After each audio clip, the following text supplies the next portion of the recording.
Thanks very much, Jordi. Joan, go to the top and get started. I'll let you know.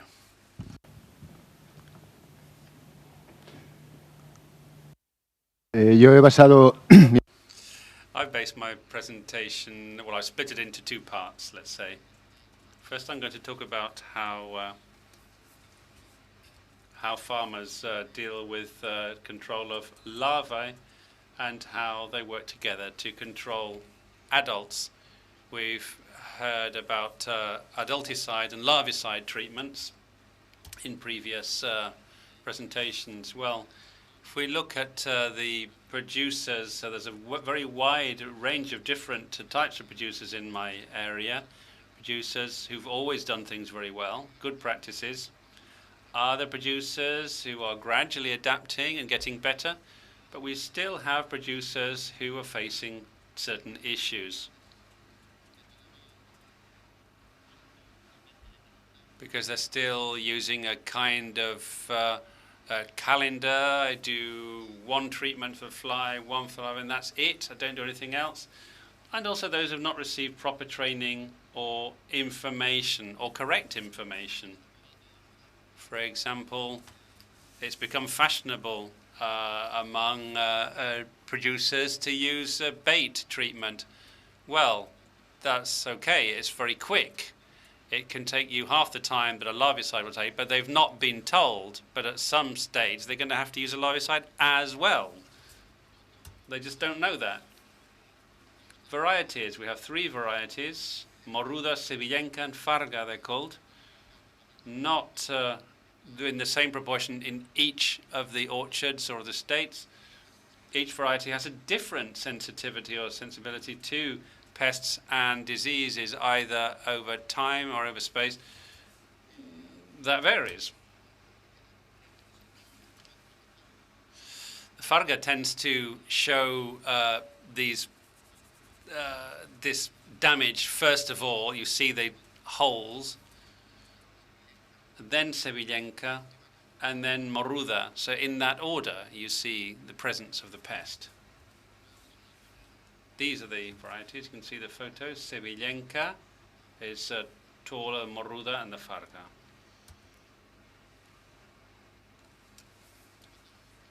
Another critical point is the cultivation methods. We have cropping systems, traditional, intensive. Traditional depends on whether they plough or not. So it's a smaller percentage, but it requires more treatment. Then we have rain-fed and irrigated. The irrigated ones suffer a lot more. We have a lot of flies, and in the rain-fed tend to get off more lightly. They have the same problem, in fact, as they do in Tarragona. When it's the main crop, that's all well and good, but when it's a secondary crop, so people who work in industry or in other places, or people who have citrus or rice production, which always have a higher priority than olives, because olives have never been considered to be an ordinary everyday crop that needs to be harvested when it's time. It's something that people leave off until they've got a moment. Another critical point is the economy. If it's a year where the harvest is low, larvicide costs money, it takes time. When you've got to do that, you might not think it's worthwhile if you're not going to have a very big harvest. So the farmers, they're going to be harvesting when no one's harvesting, they're going to suffer. And the price of the oil, the finished product. I should be doing another treatment. I'm not going to do it. So fewer larvicide treatments because of the price of oil is what it is, and the means available. Whether you have your own machinery or you depend on service companies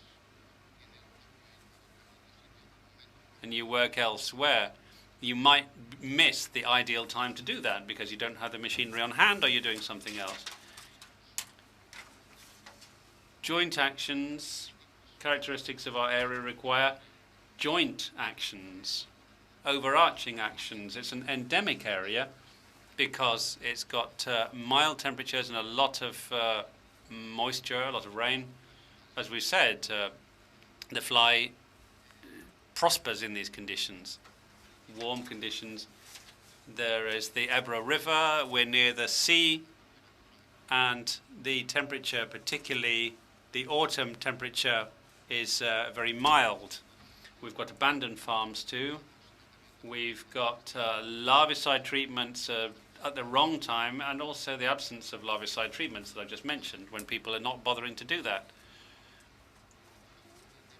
So in the endemic area, we need to work together. We need to do adulticide treatment. We need to kill the fly before it actually gets to the olives and lays inside them. We've been doing airborne treatment since 1986, when this ADV was set up.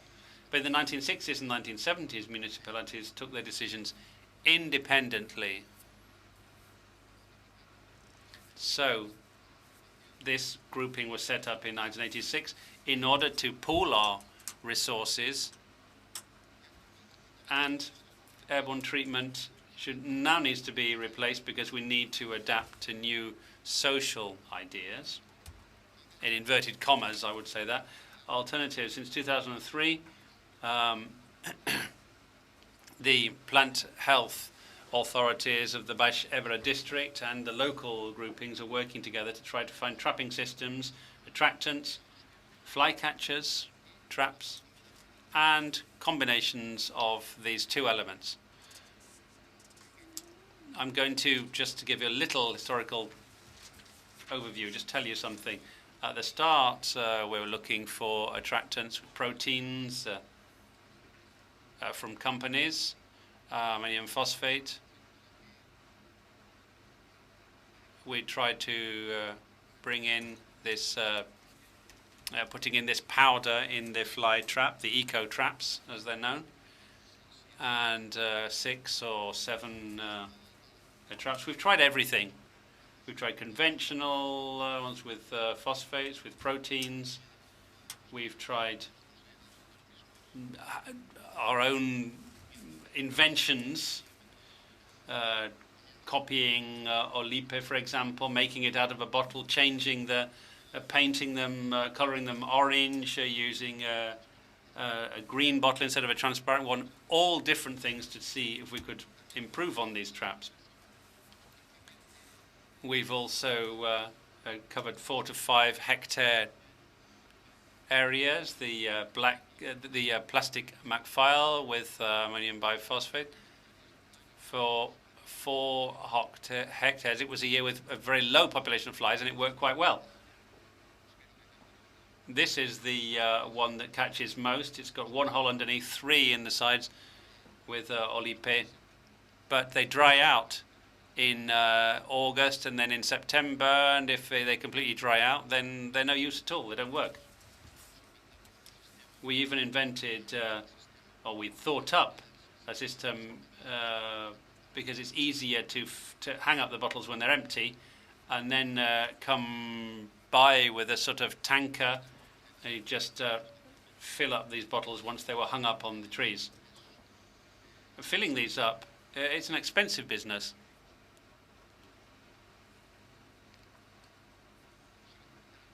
So we're basically trying to use dry traps. Dry traps. This is diammonic phosphate block or pastel that we're using there. A sort of tablet there. This is trap oil. I can't even remember what it is. Some kind of oil we're trying to use. We're trying to use dry traps so you don't have to keep refilling them or replacing them. Field test, we started off with 4 hectares. Some years we've covered a total of 19 hectares or more. We've tried the eco trap by oil, the fly trap, the one at the top. That's what it looks like when it's actually stuck onto the olive tree. By and large, they've all worked, some better than others, but we've moved on from that. We now want to look at large area. Because we're not going to be using airborne treatments anymore, we want to be able to cover 400 hectares with various different systems. We've tried these two. We've tried fly trap with ammonium tablet, little round tablet there with ammonium phosphate attractant, and that did work. It worked better than the treatment next to it. That was back in 2012. 2013 we tried the same, 200 hectares this time, and in 2014 we have tried even larger areas. I think I've lost a photo along the way somewhere. There should be another one on the inside. There's a little paper bag with the attractant inside it. It's impregnated with pyretrine, and that's it. That's what we've been trying, 1,000 hectares with lower doses, and we're continuing to work with this, but we believe that it's all more or less ready. Conclusions: larvicidal control will be easier in the near future with training and or information to the farmers. Mass trapping system has been evaluated and compared now for application in large areas. Joint adulticide control necessary in endemic areas like ours will be easier if the industry really comes on board. And that's all from me. Thank you very much.